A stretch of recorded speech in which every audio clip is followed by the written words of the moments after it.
Signs your shadow no longer has power over you. Carl Jung, there exists within each of us a mirror darker than midnight, more honest than any confessor, more persistent than our deepest fears. For most of our lives, we stand before this mirror, with our eyes closed, preferring the comfortable fiction of our carefully constructed identity to the raw truth of what we have become and what we have refused to become.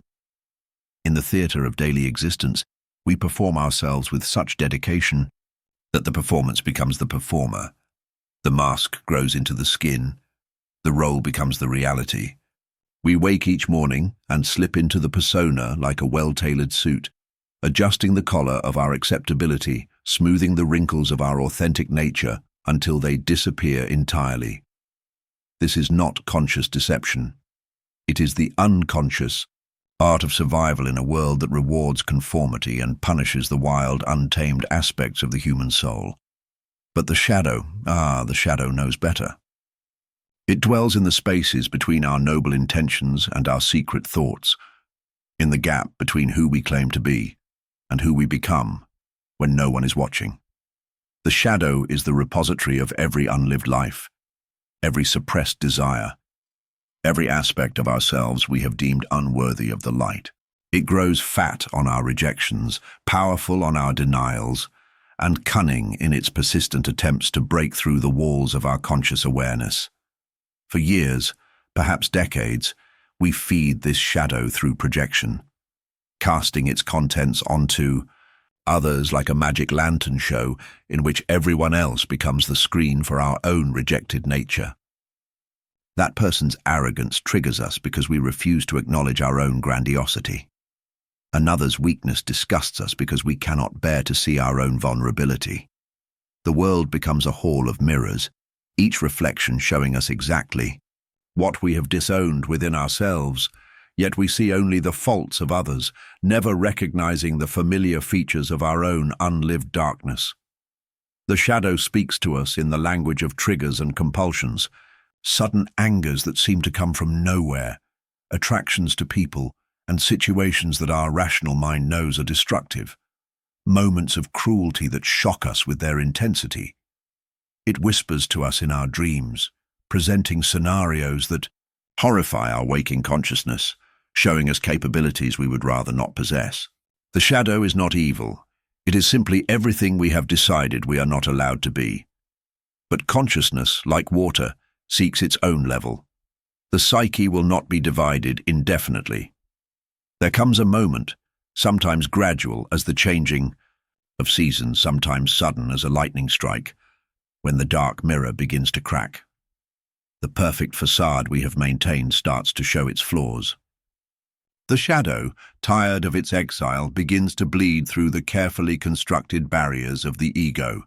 This cracking often begins with a feeling of unease, a sense that something is not quite right despite external appearances of success. We may find ourselves asking questions we have never dared to ask. Who am I beneath this performance? What parts of myself have I sacrificed on the altar of acceptability? What would I be if I were not so afraid of my own darkness? The first crack might appear as a dream that haunts us for days, filled with symbolism we cannot dismiss or forget.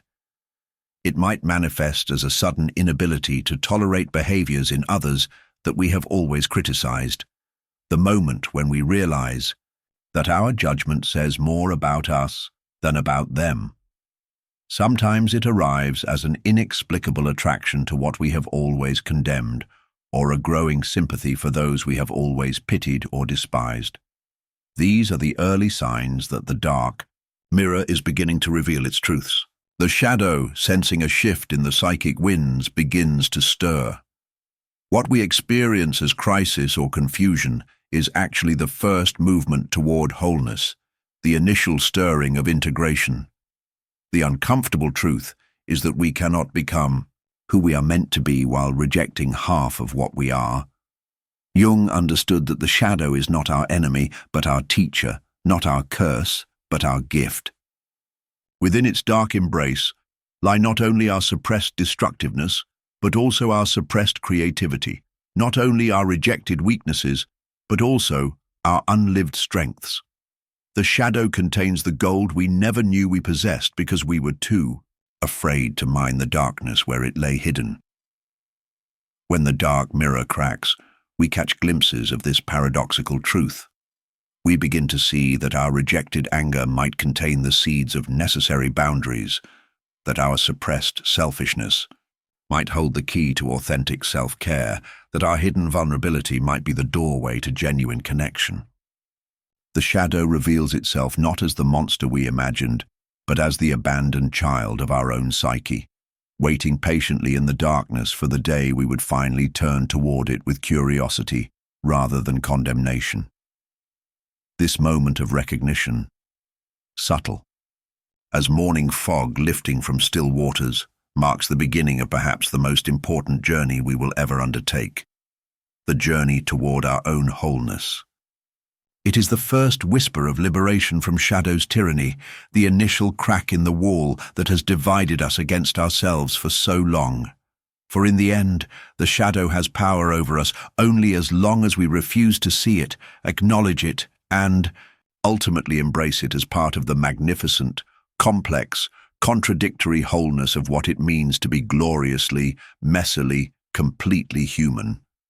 The great turning begins not with fanfare, but with a trembling, the trembling of a finger that has pointed outward for so long it has forgotten any other direction. For most of our conscious lives, we have been master projectionists, casting the unwanted contents of our psyche onto the screen of the world with such skill that we never questioned whether the monsters we saw were real or merely shadows of our own making. Projection is the unconscious mind's most elegant defense mechanism, a psychic sleight of hand so seamless that we become convinced the darkness we perceive in others has nothing whatsoever to do with us. That colleague whose ambition disgusts us, that neighbor whose neediness repels us, that stranger whose cruelty triggers our righteous indignation, they become the repositories for everything we cannot bear to acknowledge within ourselves.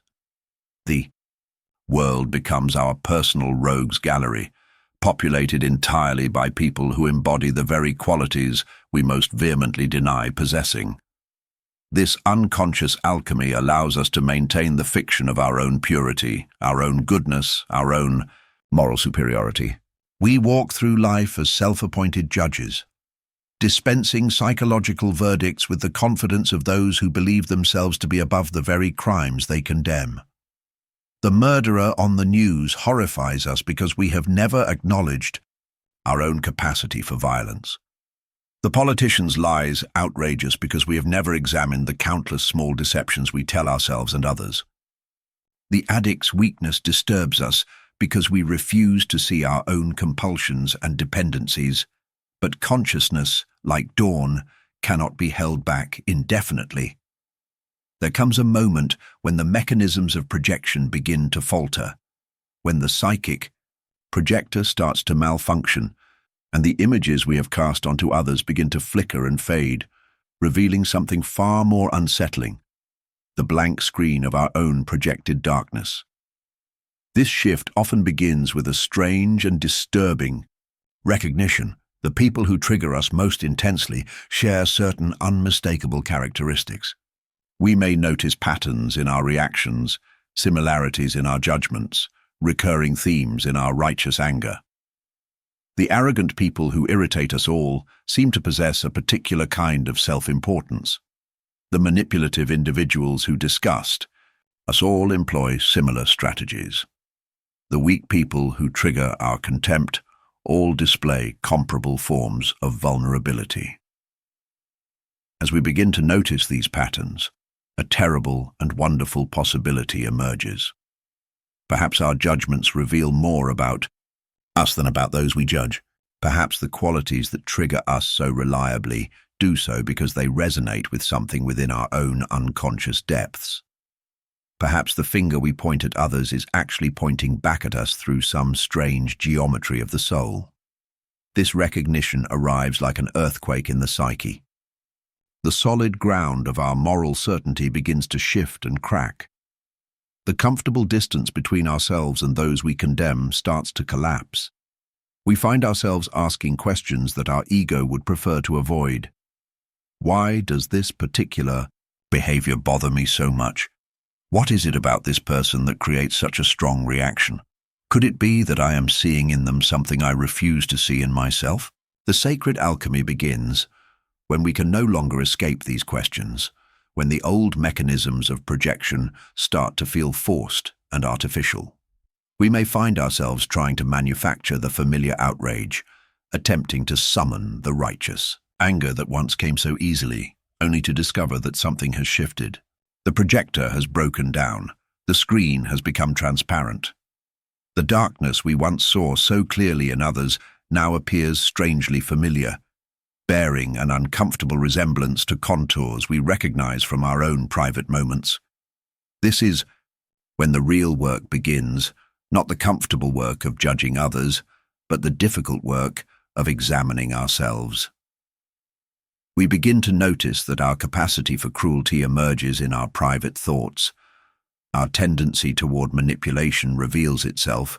In our subtle emotional strategies, our propensity for weakness shows up in our secret fears and dependencies. The monsters we saw in others' eyes turn out to have been reflections of our own unlived possibilities all along. The reversal is both humbling and liberating. Humbling because it strips away the comfortable illusion of our moral superiority, the reassuring belief that we are fundamentally different from those whose behaviors we have condemned. Liberating because it frees us from the exhausting work of constantly policing the moral failings of others, allowing us to turn our attention to the only person we actually have the power to change. When projection becomes impossible, the world transforms from a threatening place filled with dangerous others into a vast mirror reflecting back aspects of our own psyche. That colleague's ambition reminds us of our own suppressed desires for recognition and power. That neighbor's neediness points to our own unacknowledged dependency needs. That stranger's cruelty illuminates our own capacity for causing harm when we feel threatened or afraid. This transformation marks the first great victory over the shadows. Dominion because it begins the process of reclaiming our projected contents, gathering back the scattered pieces of our psyche that we have distributed across the landscape of other people. No longer can we maintain the comfortable fiction that darkness exists only outside ourselves. No longer can we avoid the uncomfortable truth that we contain within ourselves the full spectrum of human possibility, both light and dark, creative and destructive, noble and base. The world stops being our enemy and becomes our mirror, and in that mirror we finally begin to glimpse the complex, contradictory, magnificent totality of what we actually are. This is the beginning of the sacred alchemy Jung called individuation.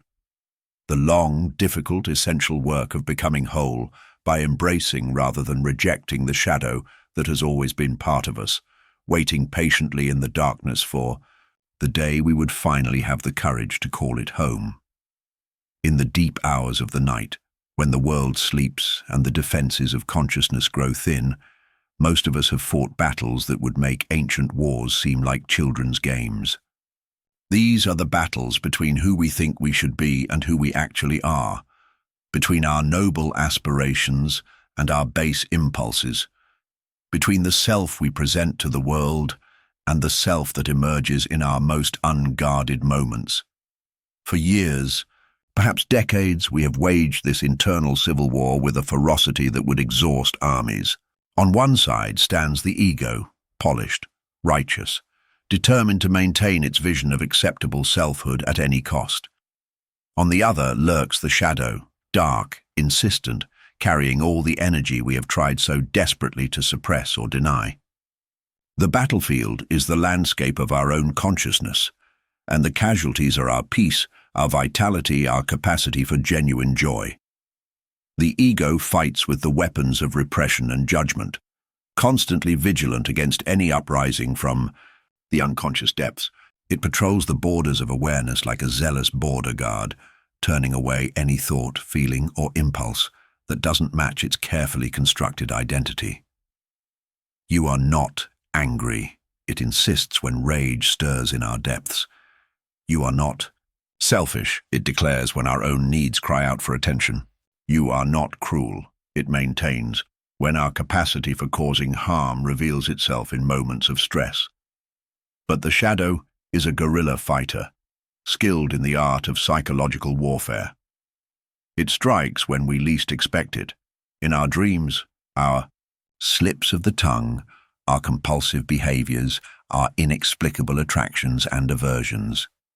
It sabotages our best intentions with mysterious resistance, undermines our noble goals with unconscious self-sabotage, and reveals itself in the very places we have tried hardest to eliminate it from our lives. This internal warfare consumes enormous amounts of psychic energy. We exhaust ourselves trying to be good, trying to be consistent, trying to be the sanitized version of ourselves that we believe the world requires. We become internal dictators, ruling our own souls with an iron fist, allowing no dissent from the official version of who we are supposed to be. The cost is tremendous, not just in terms of the energy wasted on internal conflict, but in the loss of vitality that comes from rejecting so much of our essential nature. The war creates a strange paradox. The harder we fight against our shadow, the stronger it becomes. Jung understood this psychological law. Whatever we resist persists. Whatever we try to eliminate through force only grows more powerful in the darkness of our denial. The ego's war against the shadow is ultimately unwinnable because it is a war against part of ourselves, and any victory would be Pyrrhic, achieved only through the amputation of essential aspects of our own nature. But there comes a moment of grace, often born from sheer exhaustion, when the warriors within us begin to recognize the futility of their endless conflict. Perhaps it arrives as a middle-of-the-night realization that we have been fighting ourselves for so long that we have forgotten what peace might feel like. Perhaps it emerges from the growing awareness that our most creative and vital energies are locked up in this internal combat, unavailable for the actual business of living. The dissolution begins not with victory, but with exhaustion, not with conquest, but with a kind of divine tiredness that whispers, "What if there were another way?" The ego, worn down by years of vigilant warfare, begins to question whether the enemy it has been fighting is truly an enemy at all. The shadow, tired of lurking in the margins, begins to reveal itself not as a destroyer, but as a guardian of unlived life, a keeper of energies that have been exiled, but never eliminated. This is when we discover that integration is not conquest, but communion, not the victory of light over dark, but the recognition that both light and dark are necessary aspects of psychological wholeness. The ego learns that it does not need to destroy the shadow to be safe. The shadow reveals that it does not seek to destroy the ego, but to be acknowledged, accepted, integrated into the larger symphony of the self. Like two exhausted warriors laying down their swords, these aspects of ourselves begin to recognize their fundamental interdependence. The ego's capacity for structure and direction needs the shadow's raw energy and authentic passion. The shadow's creative power needs the ego's discriminating wisdom and conscious choice. Neither can achieve its fullest expression without the cooperation of the other. The ceasefire that follows is tentative at first, fragile as new spring growth. We may find ourselves amazed by the silence where conflict once raged, surprised by the energy that becomes available when we stop fighting ourselves. There is a strange peace in no longer having to defend against our own nature, a profound relief in being able to acknowledge the full spectrum of our human complexity without judgment or warfare. This dissolution of inner war does not mean the elimination of all internal tension. Healthy tension is part of growth and creativity. Rather, it represents the transformation of destructive conflict into creative dialogue, the conversion of civil war into constructive negotiation between different aspects of the self. In this piece, we discover something Jung called the transcendent function, the mysterious capacity of the psyche to hold opposites in creative tension without choosing sides, to embrace paradox without demanding resolution, to contain both light and dark in a larger wholeness that births new possibilities for authentic being. The midnight battles cease, and in their place comes something unprecedented, the possibility of finally fully peacefully inhabiting our own skin. There exists within each of us an underworld populated by the exiled aspects of our nature, the parts of ourselves we deem too dangerous, too shameful, too primitive to be allowed into the polite society of consciousness. This is the realm of the forbidden self, where our rage paces like a caged lion, where our greed crouches in corners counting imaginary coins, where our wild desires howl at moons we have forgotten how to see. For most of our lives, we have been the ruthless dictators of our own psychic nations, banishing these aspects to the shadowlands with the efficiency of political purges. Our anger was too frightening, so we exiled it and told ourselves we were peaceful. Our selfishness was too shameful, so we cast it out and proclaimed ourselves selfless. Our sexuality was too raw, our ambition too naked, our neediness too vulnerable, all banished to the psychological underworld where they could not contaminate our carefully constructed identities. But what we discover, as we begin the long journey toward wholeness, is that these exiled aspects have not disappeared in their banishment. They have not withered and died in the darkness of our denial. Instead, they have survived in the ways that all rejected things survive, through becoming more intense, more primitive, more desperate in their attempts to return home. Our suppressed anger has fermented into rage. Our denied selfishness has curdled into greed. Our rejected sexuality has twisted into compulsion or completely deadened into numbness. The initial encounters with these forbidden aspects of ourselves are rarely pleasant. When we first catch glimpses of our own capacity for cruelty, our own potential for selfishness, our own reservoir of primitive desires, the natural response is recoil. We want to slam the door shut, to reinforce the barriers, to return to the comfortable fiction that these things exist in others, but never in ourselves. But consciousness, once awakened, is remarkably persistent. Having glimpsed these exiled aspects, we find it increasingly difficult to maintain our previous level of denial. What was once unthinkable, that we could harbor such darkness, becomes merely uncomfortable, like a conversation we know we need to have but would rather postpone. We begin to notice the energy it takes to keep these aspects suppressed, the exhaustion that comes from constantly policing our own thoughts and feelings. Gradually, something shifts from recoil to curiosity. We begin to approach these forbidden aspects not as invaders to be repelled, but as mysteries to be understood. What if our anger contains information about our boundaries? What if our greed points to needs that have never been adequately met? What if our wild desires carry messages about parts of life we have been too afraid to fully embrace? This shift from judgment to curiosity marks a crucial transformation in our relationship with our own darkness. We begin to see that these rejected aspects are not demons seeking to possess us, but exiled children seeking to come home. They carry within themselves not just destructive potential, but also vital energies that have been locked away along with their shadow qualities. Our rage, when approached with tenderness rather than fear, reveals itself to be the guardian of our deepest values, the fierce protector of what matters most to us. Our greed, examined with compassion rather than shame, shows us where we have been starved of recognition, appreciation, abundance. Our wild desires, met with curiosity rather than condemnation, point toward aspects of life force that have been cut off from our conscious experience.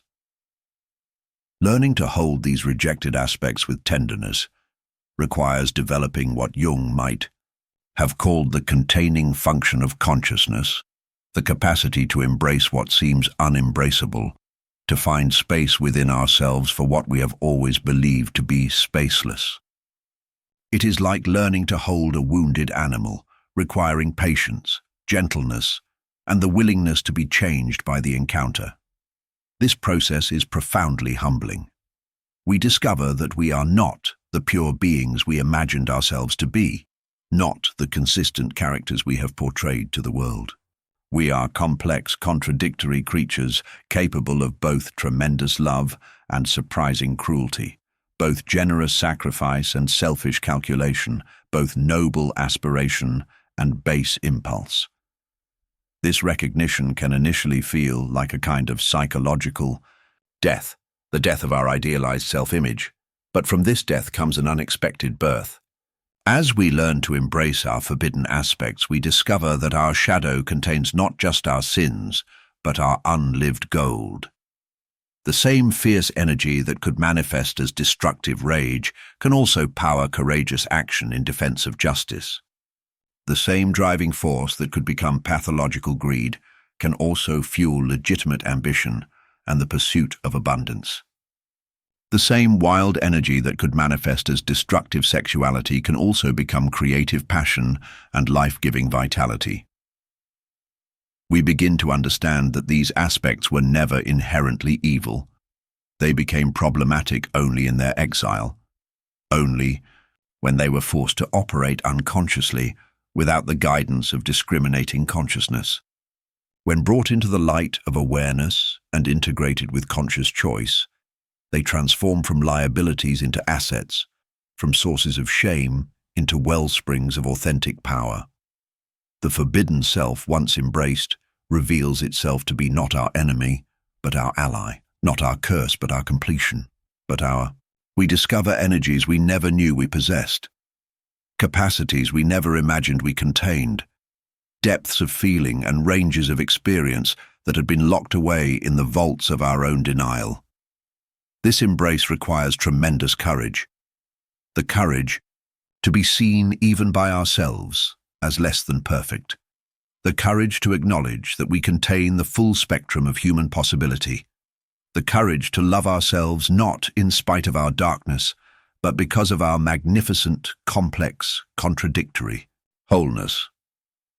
In learning to hold our forbidden aspects with tenderness, we develop the most radical form of self-acceptance.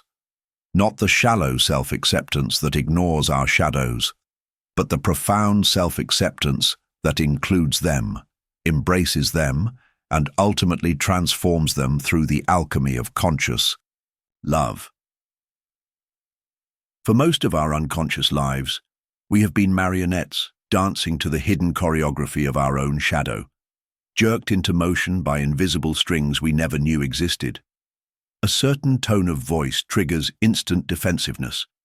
A particular look in someone's eyes ignites immediate rage. A specific situation plunges us into inexplicable sadness or compulsive behavior that seems to arise from nowhere and everywhere at once. These reactions feel utterly authentic in the moment of their arising. We believe completely in our anger, our hurt, our compulsive need to act or react in familiar patterns. We tell ourselves stories about why we must respond this way, create elaborate justifications for behaviors that seem to possess us like ancient spirits demanding their due. But beneath these surface narratives lies a deeper truth. We are not choosing these responses so much as being chosen by them, not acting from conscious decision, but reacting from unconscious compulsion. The shadow operates like a master puppeteer, using our unintegrated contents to pull us into predictable patterns of response. Our rejected anger, having lived too long in exile, erupts with volcanic force at the slightest provocation. Our suppressed vulnerability, denied its proper expression, manifests as defensive walls that rise instantly at the first sign of emotional exposure. Our disowned power needs drive us into compulsive attempts to control outcomes, people, circumstances, anything that might give us the illusion of safety in an uncertain world. These shadow-driven reactions have a quality of possession about them. We find ourselves saying things we didn't mean to say, doing things we later regret, caught in emotional storms that seem far larger than their apparent triggers. In these moments, we are not ourselves in any conscious sense. We are vehicles for unconscious content seeking expression, stages upon which our unlived lives perform their desperate dramas.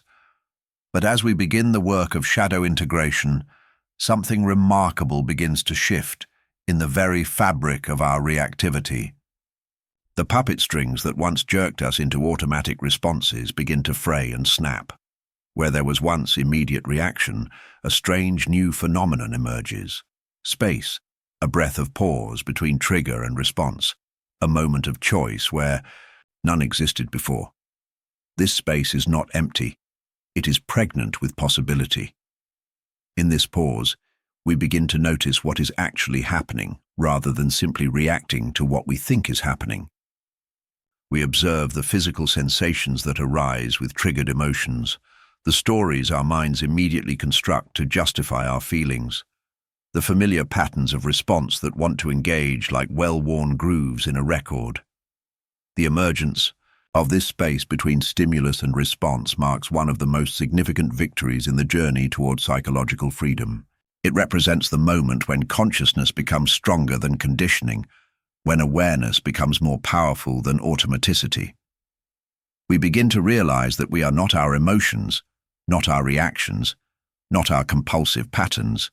We are the space in which all of these arise and pass away. This realization is initially destabilizing. If we are not our reactions, then who are we? If our emotions are not absolute truths, but weather patterns in consciousness, what can we trust? The familiar landmarks of identity. I am someone who gets angry when disrespected. I am someone who becomes sad when rejected.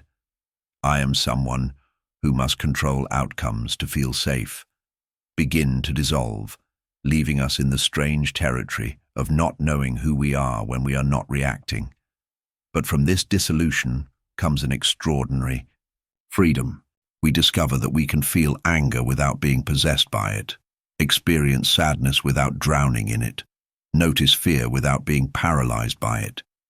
We learn to stand in the eye of our own emotional storms and watch them pass like weather. Powerful, temporary, natural phenomena that arise and pass away in the vast sky of consciousness. This transformation does not mean we become emotionally deadened or artificially calm. Rather, we develop what Jung might have called the containing function, the capacity to hold intense experiences without being overwhelmed by them, to feel deeply without losing ourselves in the feeling. Our emotions become like honored guests, rather than unwelcome invaders, phenomena to be experienced rather than problems to be solved. The compulsive quality begins to drain out of our responses. Where we once felt driven to defend, attack, withdraw, or control, we now find ourselves with options. We can choose to respond with anger when it serves the situation, but we are no longer compelled to react with rage when triggered. We can experience sadness without falling into depression, feel fear without becoming paralyzed, notice our controlling tendencies without being enslaved by them. This freedom extends to our relationship with others as well. No longer puppet-mastered by our own shadows, we stop unconsciously pulling the strings of others' shadows. Our relationships become less reactive, less predictable, less trapped in the cyclical dramas that shadow-driven interactions inevitably create. We begin to respond to who people actually are rather than to who our projections tell us they are. Perhaps most remarkably, we discover that this space between trigger and response contains infinite creative potential. Where once there was only one possible response to any given trigger, now there are countless possibilities. We can choose responses that serve our highest values rather than our deepest wounds, actions that create connection rather than separation, behaviors that honor both our own needs and the needs of others. We realize that we are not the lightning or the thunder of our emotional storms, but the sky that contains them all, vast enough to hold any weather, stable enough to remain unshaken by any passing storm, spacious enough to allow all experiences. their natural arising and passing away without resistance or attachment. In this recognition lies perhaps the deepest freedom available to human consciousness, the freedom to be fully present to life as it is, without the compulsive need to react, defend, or control our way to some imagined safety. For most of our lives, we have been method actors in a play we never auditioned for, performing versions of ourselves so convincing that we have forgotten they are performances at all. We wake each morning and slip into character, the successful professional, the caring parent, the spiritual seeker, the rebel, the helper, adjusting our masks with such practiced precision that the line between performer and performance dissolves entirely. This is the tyranny of the persona, Jung's term for the masks we wear to navigate the social world. But what begins as a necessary adaptation, we must, after all, function in society, gradually becomes a prison of our own making. We become so skilled at being what others need us to be that we lose all sense of what we actually are beneath the costumes and scripts. The persona is shape-shifting water, flowing into whatever vessel the moment demands.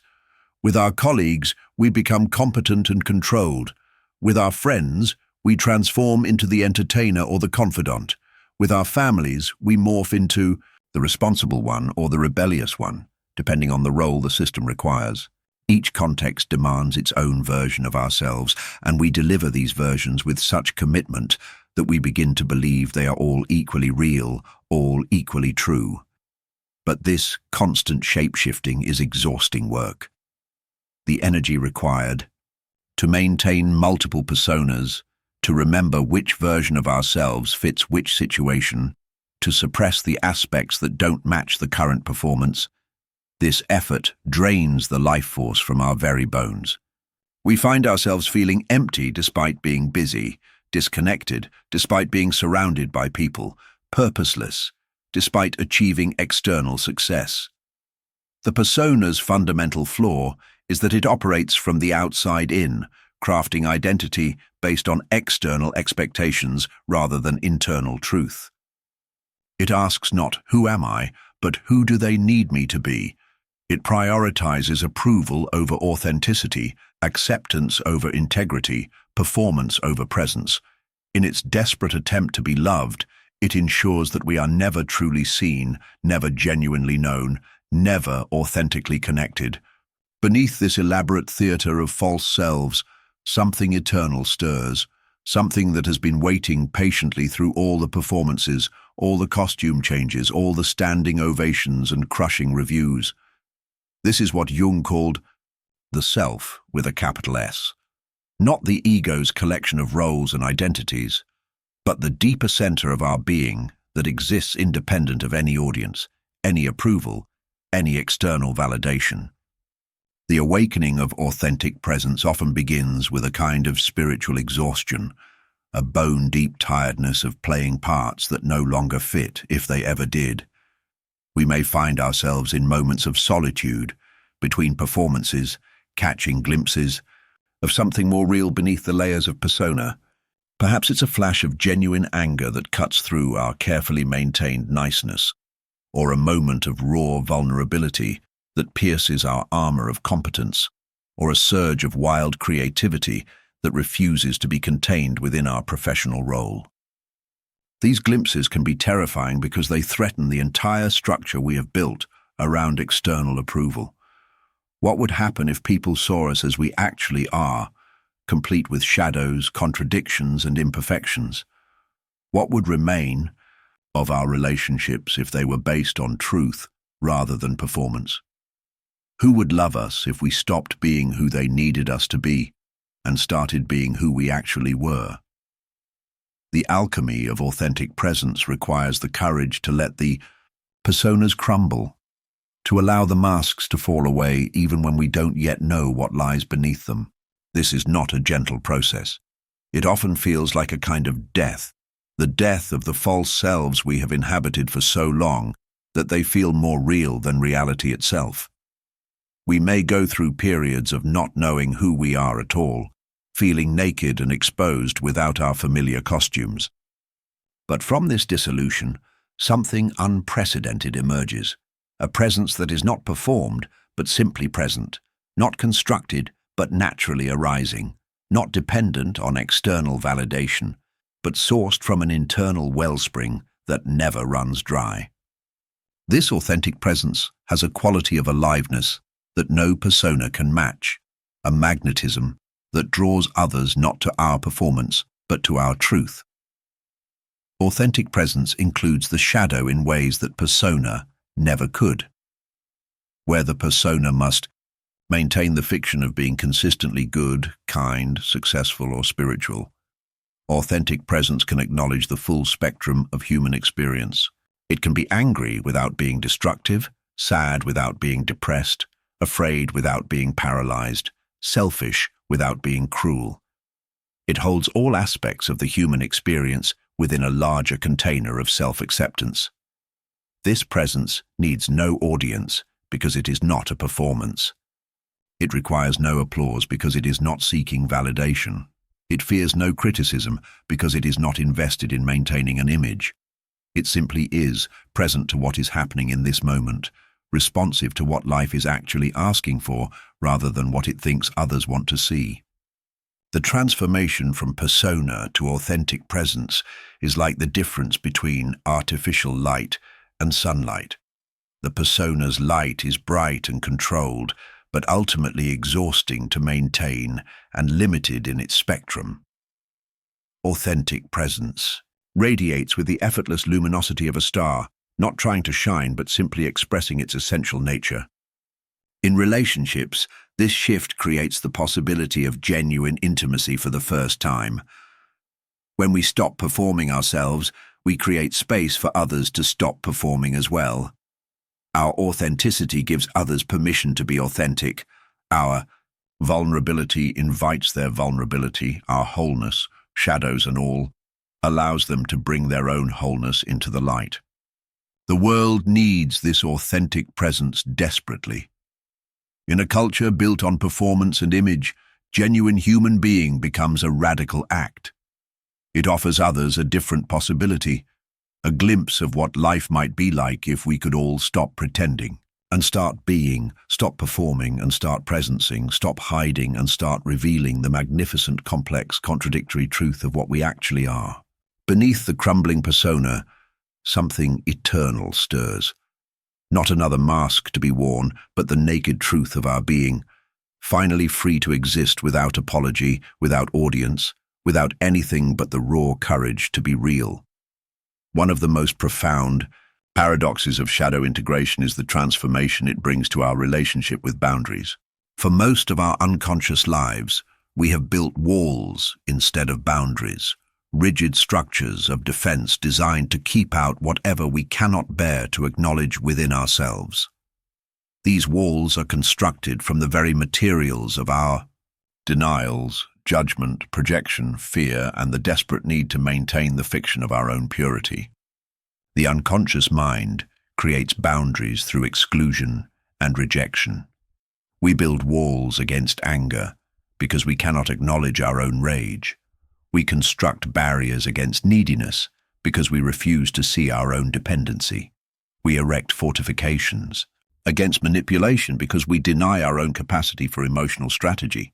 These walls feel necessary because, having rejected these qualities in ourselves, we experience them as foreign invaders when we encounter them in others. But walls built from fear and projection are inherently problematic. They are rigid when they should be flexible, impermeable, when they should allow natural flow, and exhausting to maintain because they require constant vigilance against threats that are often more internal than external. Worse, these walls not only keep out what we fear, they also keep out what we need. In protecting ourselves from others' anger, we may also shut out their passion. In guarding against their neediness, we may also block their love. In defending against their manipulation, we may also miss their genuine attempts at connection. The shadow work changes everything about how boundaries function. As we begin to acknowledge and integrate our own darkness, something remarkable happens. We no longer need to defend against these qualities in others because we are no longer threatened by them. When we have made peace with our own anger, others' rage becomes information rather than assault. When we have accepted our own neediness, others' dependency becomes a human condition rather than a personal attack. When we have integrated our own capacity for manipulation, others' emotional strategies become recognizable patterns rather than mysterious dangers. This integration creates what might be called sacred boundaries, boundaries that are both firmer and more permeable than the walls they replace. They are firmer because they are sourced from self-knowledge rather than self-deception, from authentic choice rather than reactive fear. They are more permeable because they can allow natural flow while still maintaining essential integrity. Sacred boundaries operate like the membrane of a healthy cell, selective rather than absolute, responsive rather than rigid. They can let in what serves life while keeping out what would truly harm.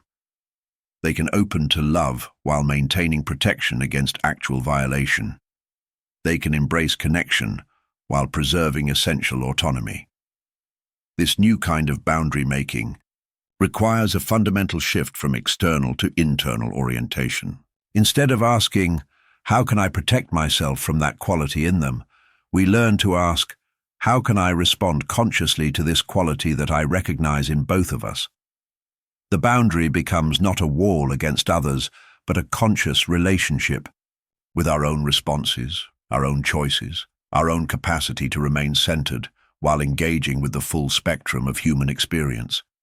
Like a tree with deep roots, we develop the ability to bend without breaking. Trees survive storms not through rigidity, but through flexibility combined with deep anchorage. Their roots go deep into the earth, providing stability, while their branches move with the wind, preventing breakage. Similarly, when our boundaries are rooted in self-knowledge and shadow integration, we can remain flexible in our responses to others while never losing our essential center. This tree-like quality allows us to offer shelter without losing ourselves in others' storms. We can be present with someone's anger without becoming angry ourselves. We can witness someone's pain without drowning in their sorrow. We can recognize someone's manipulation without becoming either victim or counter-manipulator. We develop what Jung might have called the containing function, the capacity to hold and process intense experiences without being overwhelmed by them. The shelter we offer from this rooted place is genuinely helpful rather than codependent, because we are not trying to fix others to maintain our own comfort, because we are not rescuing them to avoid our own feelings of helplessness, because we are not managing their emotions to control our own anxiety. Our presence becomes truly supportive. We can be with others in their darkness because we are no longer afraid of our own. This transformation in boundary making extends to our relationship with the collective shadow as well. Instead of being overwhelmed by the world's darkness or numbing ourselves to its pain, we can remain consciously engaged with humanity's struggles while maintaining our own psychological integrity. We can feel grief about collective suffering without drowning in despair. We can acknowledge societal problems without becoming cynical or hopeless. We can engage in healing work without sacrificing ourselves on the altar of others' pain. Perhaps, most importantly, sacred boundaries allow for genuine intimacy. The walls we built from fear and projection not only kept others out, they also kept us in, prisoners of our own defenses. Sacred boundaries, sourced from integration rather than rejection, create safe containers for authentic encounter. Others can bring their whole selves, light and shadow both, into relationship with us because we have created space for the full spectrum of human experience. The paradox completes itself. By learning to contain our own darkness consciously, we become safer companions for others' light. By accepting our own shadows, we create relationships where shadows need not be hidden. By standing in our own light and darkness simultaneously, we offer others permission to do the same. This is the alchemy of sacred boundaries, protection that does not isolate, strength that does not rigidify, openness that does not overwhelm. Like ancient trees that have weathered countless storms, we learn to remain rooted in our truth while dancing with whatever weather life brings our way.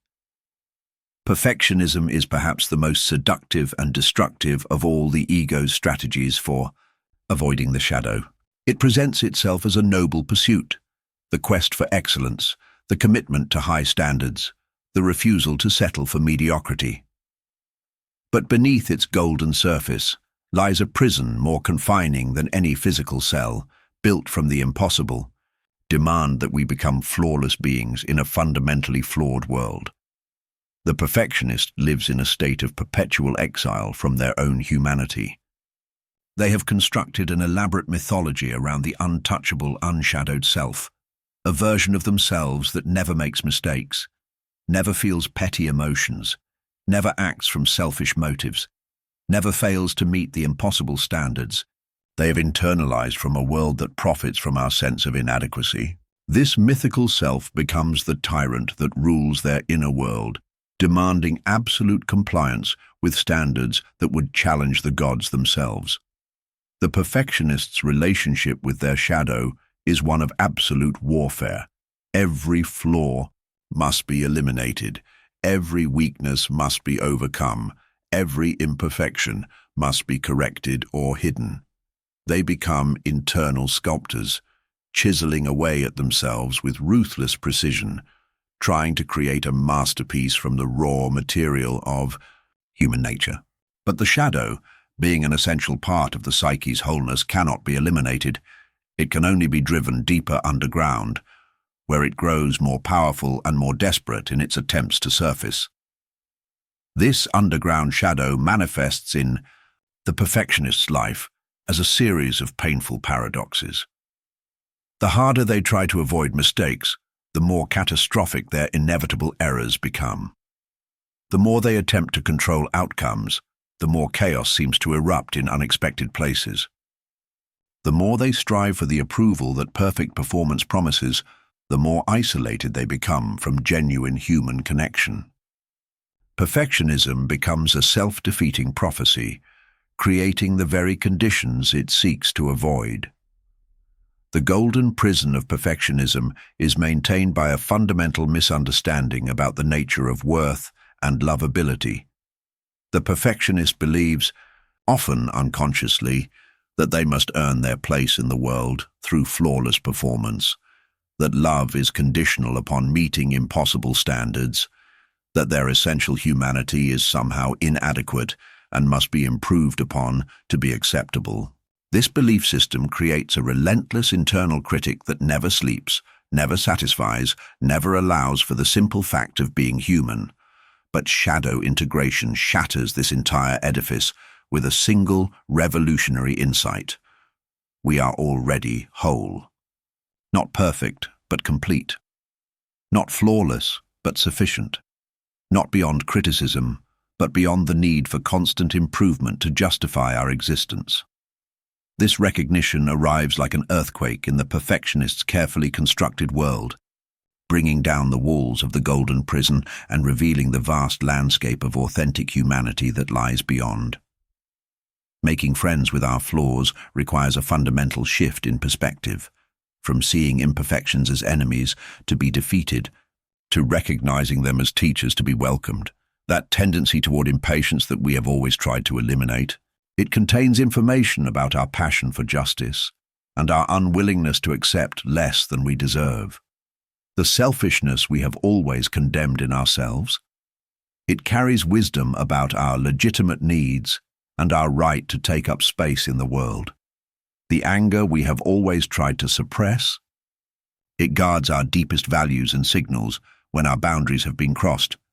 This shift from enemy to teacher transforms our entire relationship with failure and mistake-making. Where the perfectionist sees failure as evidence of fundamental inadequacy, the integrated person sees failure as feedback, as course correction, as the natural result of taking risks and stretching beyond current capabilities. Mistakes become not reasons for self-condemnation, but opportunities for learning, growth, and deeper self-understanding. Perhaps most remarkably, we discover that our imperfections become the very cracks through which our light can shine. The perfectionist believes that light comes from having no cracks, no flaws, no shadows. But the deeper truth is that light without shadow is flat, two-dimensional, lacking in depth and character. It is precisely our imperfections that create the interesting patterns of light and shadow that make us uniquely beautiful, uniquely human, uniquely ourselves. Consider the Japanese art of kintsugi, where broken pottery is repaired with gold, making the repaired piece more beautiful than the original. Our psychological cracks, our emotional fractures, our spiritual breaks, when integrated with consciousness rather than hidden with shame, become the golden seams that hold us together in ways that are stronger and more beautiful than any imagined perfection could ever be. The death of false perfectionism births a strange and wonderful liberation, the freedom to be gloriously, messily human. We discover that we can make mistakes without being mistakes, that we can have flaws without being flawed, that we can be imperfect without being inadequate. This freedom allows us to take risks we never dared before, to create from places of authenticity rather than anxiety, to love from wholeness rather than neediness. In relationships, this transformation is revolutionary. No longer do we exhaust ourselves and others trying to maintain impossible standards. No longer do we project our perfectionist demands onto those we love, trying to control them into versions that match our idealized fantasies. Instead, we can offer the gift of accepting others in their magnificent imperfection, just as we are learning to accept ourselves. The perfectionist's great fear is that accepting imperfection will lead to mediocrity, that making friends with flaws will result in the abandonment of all standards. But the opposite proves true. When we are no longer paralyzed by the fear of making mistakes, we become capable of taking the risks that lead to genuine excellence. When we are no longer exhausted by internal warfare against our humanity, we have energy available for actual creativity and growth. We discover that there is a profound difference between healthy striving and perfectionist demanding. Healthy striving seeks improvement while accepting the present reality. Perfectionist demanding rejects the present reality and demands impossible transformation.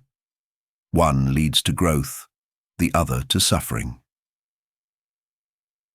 In the ruins of the Golden Prison, we find something infinitely more valuable than perfection: authenticity. And in authenticity, we discover a beauty that no amount of perfectionist polishing could ever achieve: the wild, raw, complex beauty of being genuinely, completely, unapologetically human. When we have spent years learning to embrace our own darkness, something profound shifts in how we perceive the darkness of the world.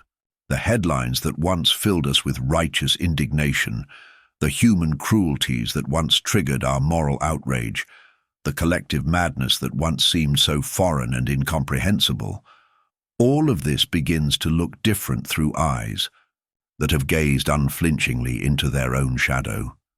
This is not the cynical understanding of someone who has become jaded, or the detached perspective of someone who no longer cares. Rather, it is the deep recognition that comes from having wrestled with our own capacity for harm, our own potential for cruelty, our own ability to act unconsciously in ways that create suffering. Having discovered the monster within ourselves and learned to integrate it with compassion, we can no longer maintain the comfortable fiction that evil exists only in others.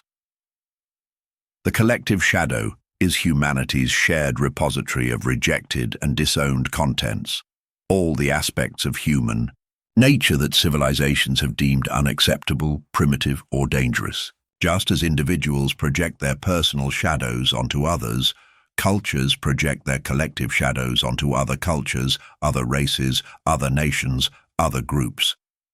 The enemy is always the one who embodies what we refuse to acknowledge in ourselves. When we observe the world's cruelties through the lens of shadow projection, patterns emerge that are both heartbreaking and illuminating. The very qualities that groups condemn most vehemently in their enemies often mirror the qualities they most fear in themselves. The violence we attribute to those people reflects our own disowned aggression. The greed we condemn in other systems mirrors our own suppressed materialism. The oppression we fight against in others echoes the ways we oppress aspects of ourselves. This recognition does not lead to moral relativism or the abandonment of ethical standards. Understanding the psychological roots of evil does not make evil acceptable or justified. Rather, it provides a deeper framework for responding to darkness in ways that might actually transform it, rather than simply perpetuating the endless cycle of projection and counter-projection that characterizes so much of human conflict.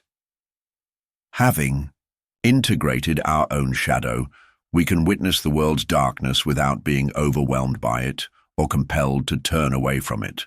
We develop what might be called conscious grief, the ability to feel the full weight of humanity's suffering without drowning in despair or hardening into cynicism. We can see clearly without losing hope, feel deeply without becoming paralyzed. This conscious grief often manifests as a profound sadness for our species' eternal struggle with its own nature. We see the wars that rage not just between nations but within the human heart. We witness the addictions that reflect our desperate attempts to escape our own shadows. We observe the environmental destruction that mirrors our internal disconnection from our own natural essence. We recognize the inequality and injustice that externalize our internal relationship to our own rejected aspects. From this place of recognition comes a different kind of response to collective darkness, not the reactive anger that seeks to destroy the perpetrators, but the mature compassion that seeks to understand and, where possible, heal the roots of unconscious behavior. We begin to see that those who cause the most harm are often those who are most possessed by their own unintegrated shadows, most unconscious of their own projections, most cut off from their own capacity for empathy and connection. This understanding transforms our relationship to justice and social action. Instead of fighting against enemies, we begin working with the recognition that we are all participants in the collective shadow drama. Our activism becomes less about defeating the forces of darkness and more about bringing consciousness to unconscious patterns, less about punishment and more about transformation, less about superiority and more about shared humanity. We may find ourselves able to hold compassion even for those whose actions we find reprehensible, not because we excuse their behavior, but because we recognize the universal human tragedy of acting unconsciously from our wounds. This does not mean becoming passive or accepting harm. It means responding to harm from a place of consciousness rather than unconsciousness, from integration rather than projection. Perhaps most challengingly, we begin to see our own participation in collective shadow dynamics. We recognize the ways our own unconscious patterns contribute to the very problems we criticize in the world. Our personal greed feeds into economic systems that create inequality. Our individual prejudices contribute to collective discrimination. Our private violence adds to the cultural acceptance of aggression as a solution to problems. This recognition can initially be overwhelming. If we are all complicit, if we all carry the seeds of the very darkness we condemn, what hope is there for meaningful change? But from this dark night of collective soul-searching comes a profound realization. Transformation must begin with ourselves. We cannot heal the world's shadow by projecting it onto others, but we can contribute to healing by integrating our own darkness with consciousness and compassion. The work becomes simultaneously more humble and more radical. More humble because we can no longer position ourselves as the pure ones fighting against the impure ones. More radical because we are addressing the roots of collective dysfunction rather than simply its symptoms.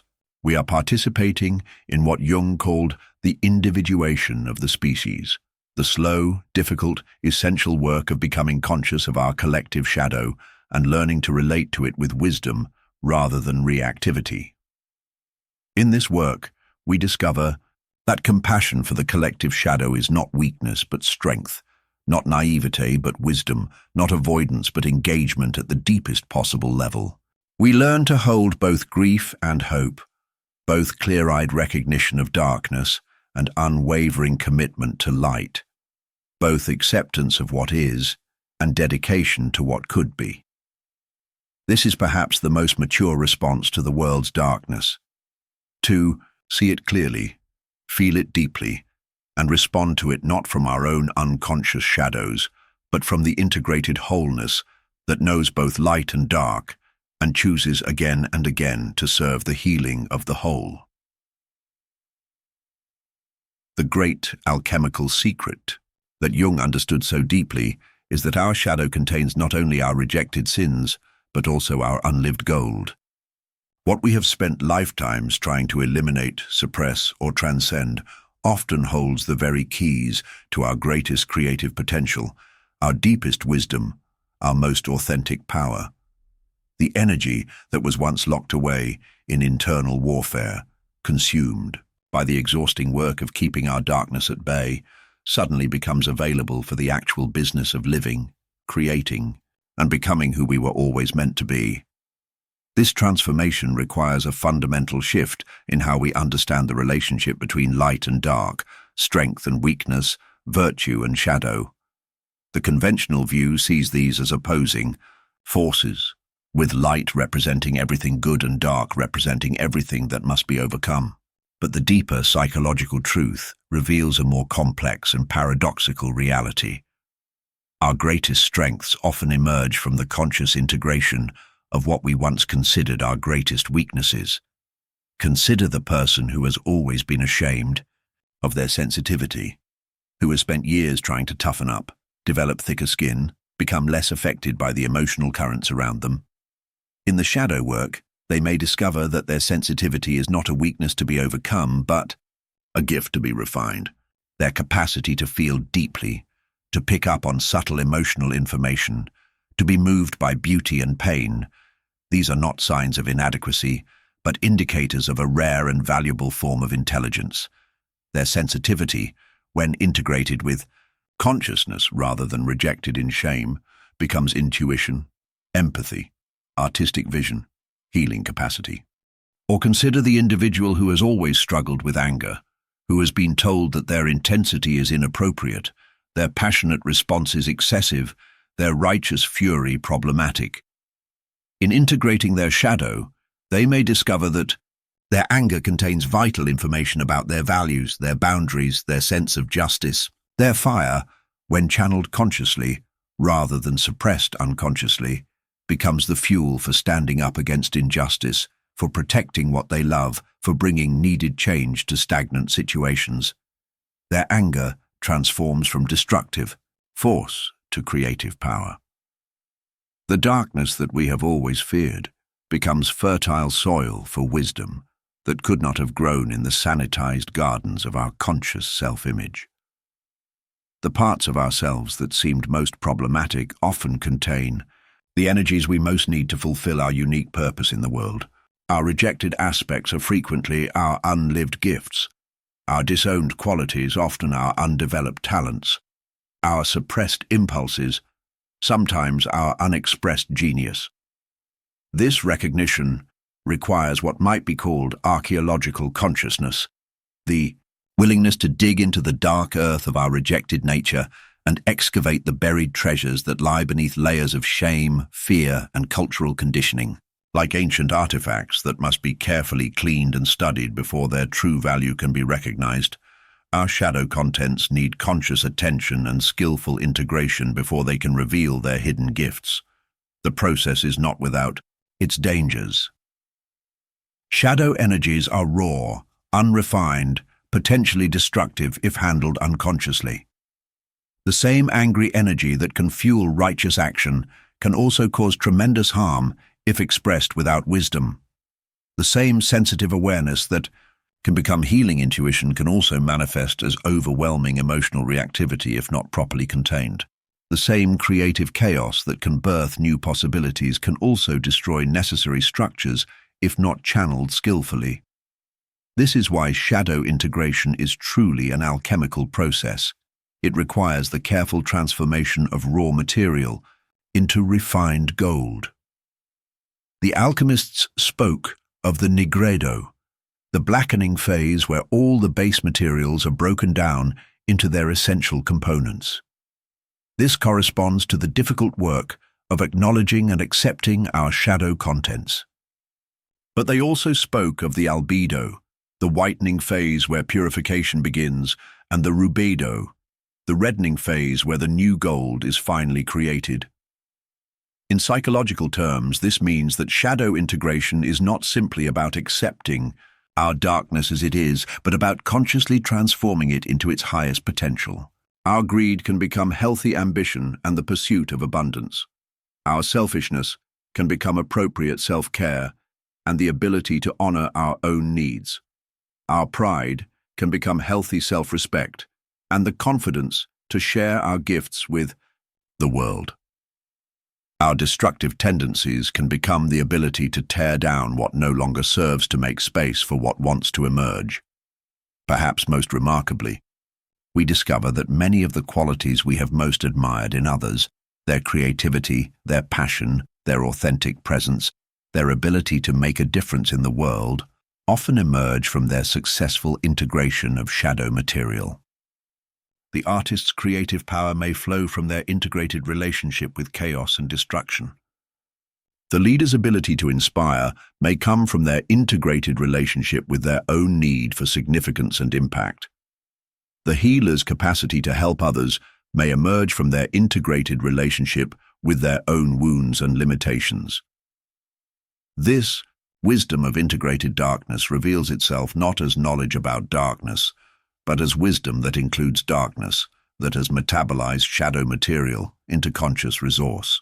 It is the wisdom of someone who has walked through their own hell and emerged not unscathed, but transformed, not perfect, but whole, not without shadow, but with shadow consciously integrated into a larger wholeness. The mining of gold from our rejected nature becomes an ongoing practice rather than a one-time achievement. Each new challenge, each triggered response, each encounter with aspects of ourselves we would rather not face becomes an opportunity to discover new veins of unmined potential. We learn to approach our difficulties not just as problems to be solved, but as raw materials for transformation, not just as evidence of our imperfection, but as indicators of where our next growth lies hidden. In this ongoing alchemical work, we discover that the goal is not to eliminate the shadow, but to dance with it consciously, not to transcend our darkness, but to transform it into wisdom, not to become beings of pure light, but to become integrated beings who can contain and consciously direct both light and dark in service of our highest unfolding. The ultimate wisdom of integrated darkness is the recognition that wholeness includes everything, that true strength emerges from embracing rather than rejecting our complete nature, and that the gold we seek has been buried within our own rejected depths all along, waiting patiently for the day we would finally have the courage to claim it.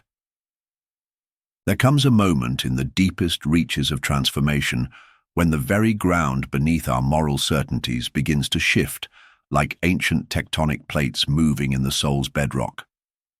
The clear boundaries we once drew between light and darkness, between virtue and sin, between the acceptable and the forbidden, these lines blur and merge into something far more complex, far more true to the actual texture of human existence.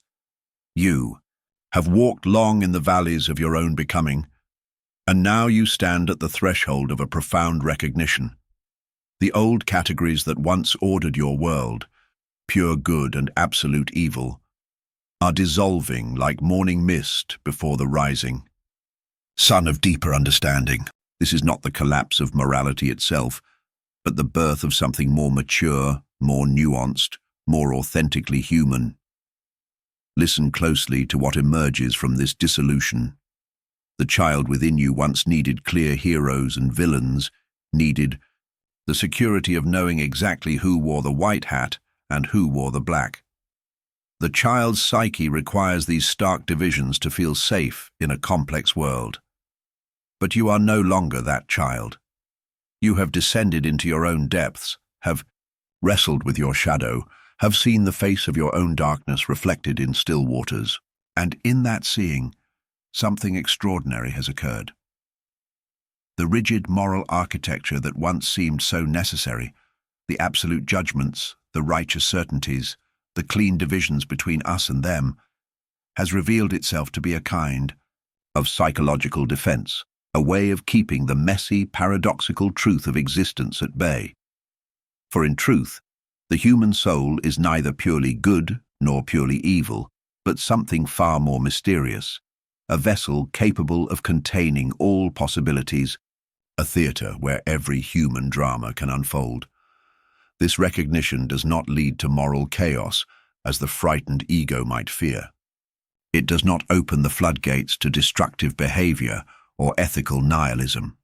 Instead, it births something precious and rare, moral maturity, the wisdom that understands wholeness not as perfection, but as the conscious integration of all aspects of being, including those aspects we would rather deny or project onto others. Watch how this transformation unfolds within you.